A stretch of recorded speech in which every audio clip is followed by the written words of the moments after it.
confidence walks into rooms with shoulders back, head held high. It knows the words, it makes the jokes, it commands the space, it gets the reaction. But that doesn't mean that it feels worthy though, because confidence can also be practiced. Confidence can be projected. Confidence can be polished.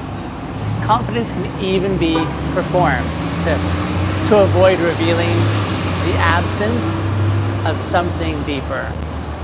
Welcome to Bintegers, where truth walks with us and intimacy meets us in the mirror. So let's dive into the difference between confidence and one's worth. You see, there's a lot of us who grew up thinking that they were the same thing, confidence and worth. And we saw these people who spoke boldly and who assumed that they loved themselves. We watched leaders who just seemed unshakable and who really assumed that they were whole. And we heard their charisma and we mistook this for security.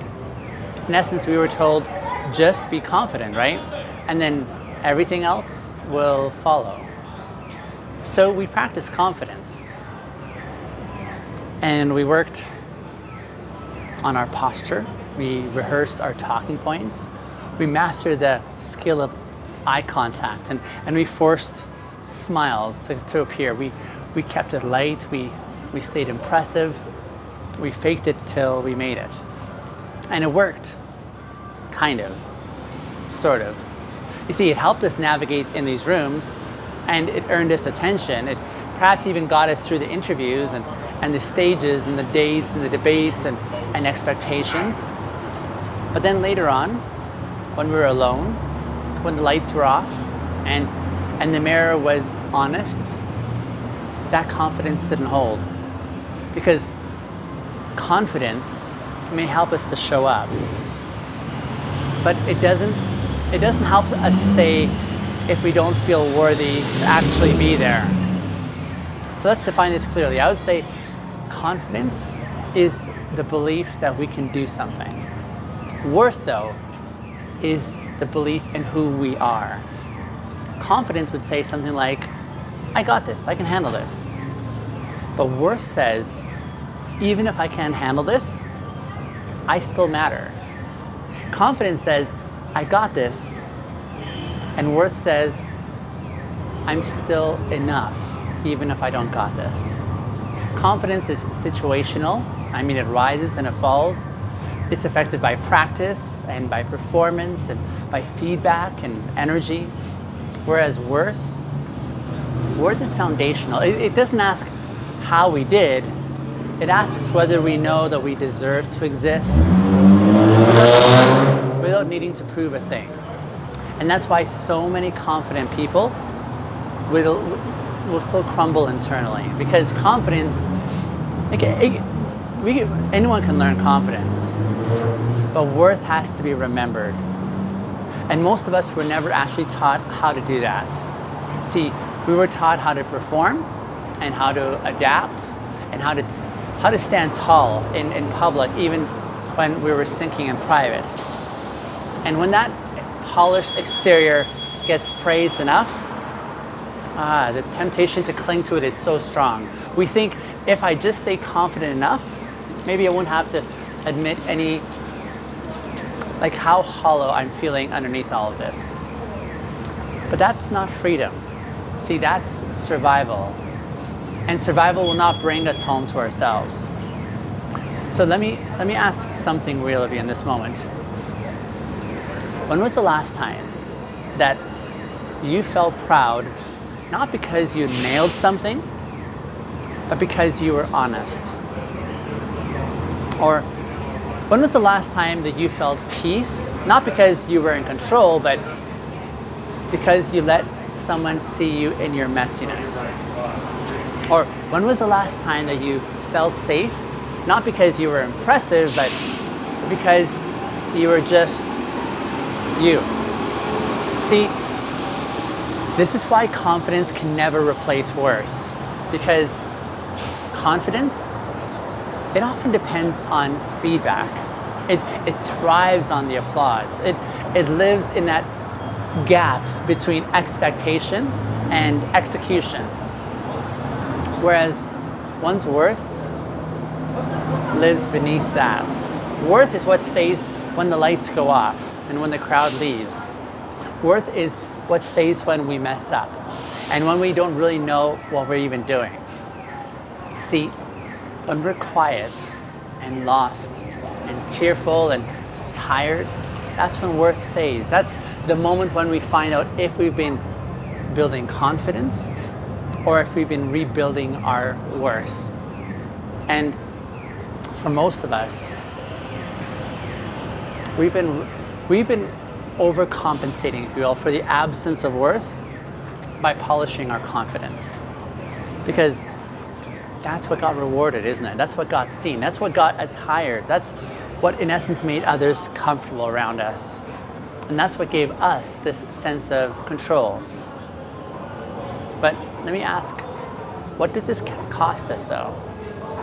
I mean, how often have we felt alone, even while we were surrounded by people? How often have we wanted to fall apart, but we didn't really know how to, right?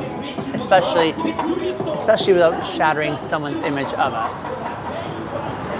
And how often have we smiled through the pain that we were experiencing because we didn't want to lose the approval of someone around us? How often have we, in essence, doubted ourselves even when others are praising us? See, confidence without the worth will always be fragile. It'll need this consistent maintenance. It'll crack, if you will, under honest questions, and it'll collapse when the metrics stop looking good. It'll, in essence, become the character that we play until we forget how to even step off the stage. So what do we do instead? Well, we come back. We come back to integrity and intimacy. Because integrity says, I will no longer perform this version of me that's more likable than the real me, right? Whereas intimacy would go a little further in saying, I'm willing to be seen, not for what I can project, but for who I truly am underneath all of this veneer. Integrity is what lets us tell the truth, even if it's not shiny. And intimacy lets us actually be held, even if we don't have it all together. And when we live from this space, our confidence doesn't just disappear, it actually becomes real. It becomes quieter and deeper and more grounded, rooted in something that's beyond the applause. Because now it's built on worth. So let me be clear.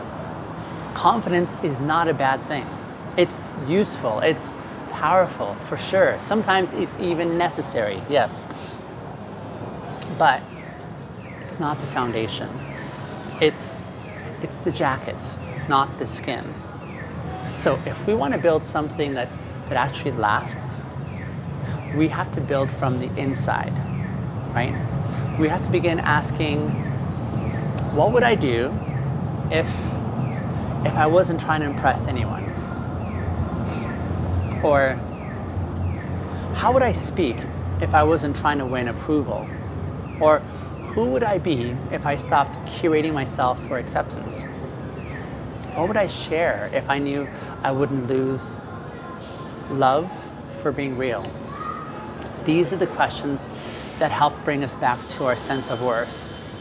And the answers won't always come easily because they require us to stop hiding behind the performance and to stop confusing applause with alignment and to stop settling for a surface when we're actually really wired for depth, right?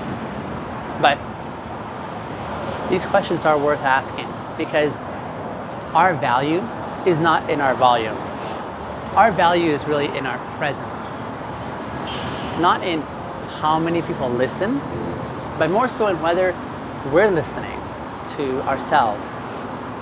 So today, we want to invite a different kind of confidence, not the one that we use to perform, but more so the kind that actually grows from knowing that I am still worthy even when I'm messy, knowing that when I'm learning, I'm still worthwhile. When I'm awkward, I'm still worthwhile. When I'm unpolished, there's still worth here. When I'm tired, when I'm unseen, all these gamuts, my worth never departed. See, that kind of worth cannot be shaken. And that's what we're rebuilding together. So tomorrow, I want to take another layer off still. I want to talk more about rejection and how we've often misunderstood it for far too long.